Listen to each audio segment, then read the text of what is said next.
السلام عليكم. هي موديلات 2024 نزلت ولا لسه؟ يعني دلوقتي في موتوسيكلات نزلت موديل 2024 ولا لسه ما حصلش القصه دي؟ ده السؤال الاولاني.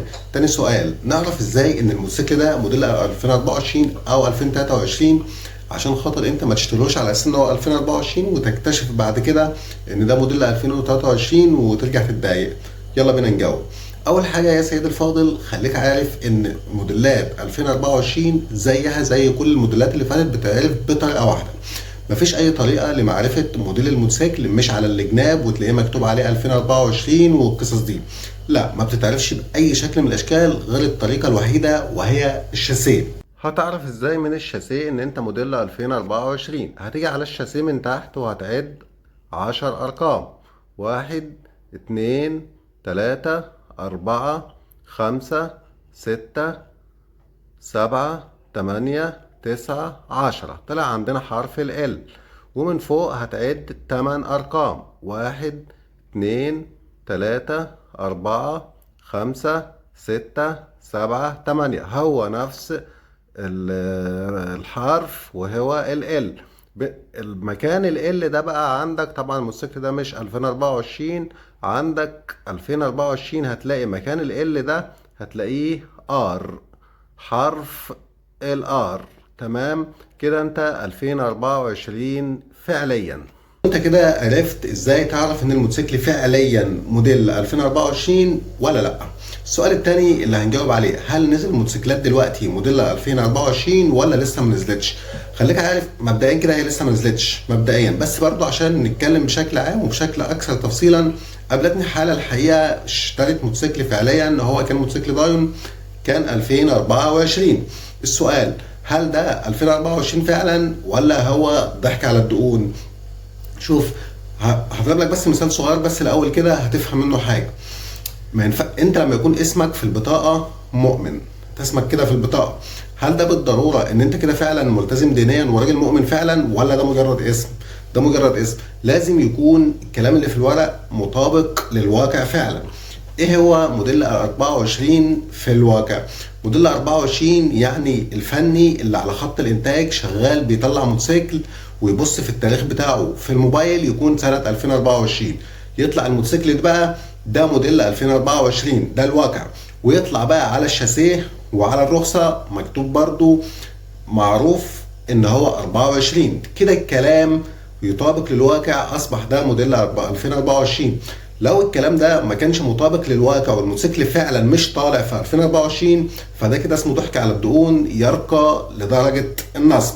ازاي؟ احنا دلوقتي لسه 2024 ما جاتش، فلما تيجي تقول انا معايا موتوسيكل موديل 2024، هو ده النصب بقى.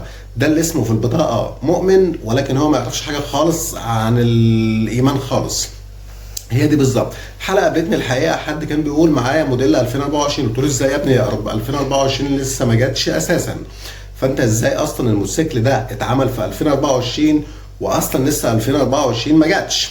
فالراجل قدم رقم الشاسيه وقدم الرخصه اللي بتدل فعليا على ان الموتوسيكل 2024. طبعا ده كده بقى عامل زي اللي اسمه في البطاقه مؤمن لكن هو في الواقع ملوش دعوه بالايمان خالص.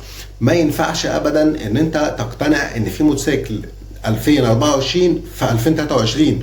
اتعمل ازاي في 2024 وراح عمله في 2024 ورجع لنا بيه مثلا؟ ما ينفعش. دي الحقيقه كلام الراكب ملوش ذنب فيها. قصه المشكله عند الراكب ملوش قصه ذنب فيها. قصه الحقيقه والمشكله دي تتلخص عند الوكيل. ده شغل كده دواخنيا لمونه بيتعمل عند الوكيل. انت ازاي في 2023 ومطلع موتوسيكل على الشاسيه 24 ومديله رخصه 24؟ كان موتوسيكل دايون. انما الحقيقه في نفس الوقت ده بيدينا معلومه برضو ان الوكيل نزل له كتاب دوري هيبدا يطلع موتوسيكلات في سنه 2024 دايون، لان طبعا زي ما انتم عارفين يا شباب في الفتره اللي فاتت كان موتوسيكلات دايون بتاخد موديلات قديمه، ما كانش في كتاب دوري حديث، فكان دايون بياخد موديلات قديمه. دلوقتي انت بتفهم على طول من القصه دي ان في كتاب دوري نزل 2024 عشان ترخص 2024، وهو الراجل استعجل كده وطلع حاجه بدري قبل السنه ما تبدا. فدي معلومه برضو تقدر تستفهم اللي بيحصل ده، ان في كتاب دوري نزل كده لسنه 2024، وده معناه ان دايو هتبدا في 2024 تنزل موتوسيكلات بموديلات حديثه. يعني كده الميه رجعت لمجاريها خالص بالنسبه لقصه دايون. انت هنا ممكن تقول يا عم ماشي، اذا كان الشاسيه 2024 والرخصه 2024 واحنا في 23 فخلاص فده 2024. اقول لك مفيش مشكله، بس خليك عارف برضو ان ممكن في 2024 تلاقي في تطور في الموتوسيكل وبرضه يكون 2024. فانت هتقول انا 24 طب وانا برضه بتكلم الوكيل. يعني انت لما تطلع موتوسيكل في 2023 طلعه من المصنع في 2023 ومديله شاسيه 2024 وورق 2024. طب انت في 2024 هتطلع ايه؟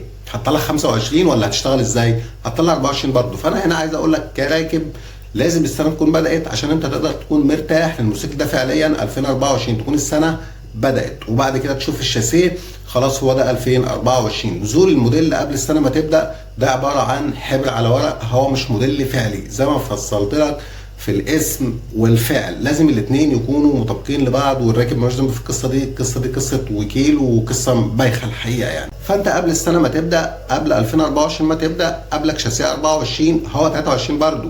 24 ده اسمه وخلاص، هو 23. احنا لسه في 23. اي موتوسيكل موجود دلوقتي ايا كان بياناته هو 23 تمام او اقدم، لكن ان هو في المستقبل لا، ما تجيش في المستقبل.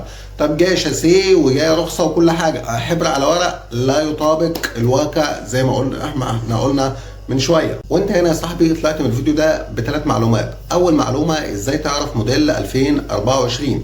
تاني معلومه ان دايو نزل لها كتاب دوري في 2024 وهتبدا تطلع موديلات حديثه. تالت معلومه ان مفيش موتوسيكل بموديل مستقبلي اللي هو السنه اللي لسه ما بداتش اصلا، ده بيبقى اسمه حبر على ورق ما تاخدش بيه. معنى انك تاخد موديل قبل السنه ما تبدا فاعرف ان هو موديل السنه اللي انت فيها. تفهم انه مش اقدم انما هو ما ينفعش يكون احدث برضه. اقدم ممكن انما هو بالتاكيد مش اقدم. طالما واخد 2024 فهو مش اقدم من السنه اللي انت فيها، يعني ما ينفعش، صعب انه يكون السنه اللي فاتت. 2024 ده معناه ان هو فعليا 2023 معمول في 2023. حتى لو كانت كل البيانات بتقول لك كده هو 23 برضه، ما هو 24 لسه ما جاتش عشان يطلعوه من المصنع في 24 فيدوا له ختم 24. هو اداله ختم 24 وهو لسه في 23. فده تفهم منها على طول ده موتوسيكل 2023 بس واخد ختم 24. هيفرق ايه يا عم؟ اهم حاجه الورق والموتوسيكل نفسه؟ لا بيفرق شويه. شوف انت ممكن تيجي في 2024 تلاقي بعض التعديلات نزلت، بعض الاضافات نزلت، انت هتبدا تحس ان انت فعليا مش 24 ورقك 24 مش حساب، بس هتحس فعلا ان انت متاخر شويه. هتيجي على بعض الناس تشوف موتوسيكلك يقول لك ده مش 24 يا عم، والله 24 والشاسيه والرخصه وكل حاجه. امال ده ايه يا عم؟ لا ده ال 24، وبرضه هتحس ان انت متاخر عن الموديل الجديد. ودي لخبطه من الوكيل زي ما قلت قبل كده. اظبط الشغل يا باشا، كل موديل في سنته، بلاش ان انت تسبق قدام. هتستفاد ايه يعني؟ مستعجل وعايز تنزل الموتوسيكل وعندك كتاب دوري ما هو ده انا افهمها برضو ان الوكيل ما عندوش كتاب دوري 2023 ما عندوش تمام، ولكن معاه 2024 تمام، فبيطلع بقى بالكتاب الدوري اللي عنده. ماشي تعدي مؤقتا كده، طالما ما فيش السنه دي تعدي مؤقتا ويمشي الحال لما الدنيا تظبط وتبقى في تاخد الشكل الطبيعي بتاعها. والسلام عليكم ورحمه الله وبركاته.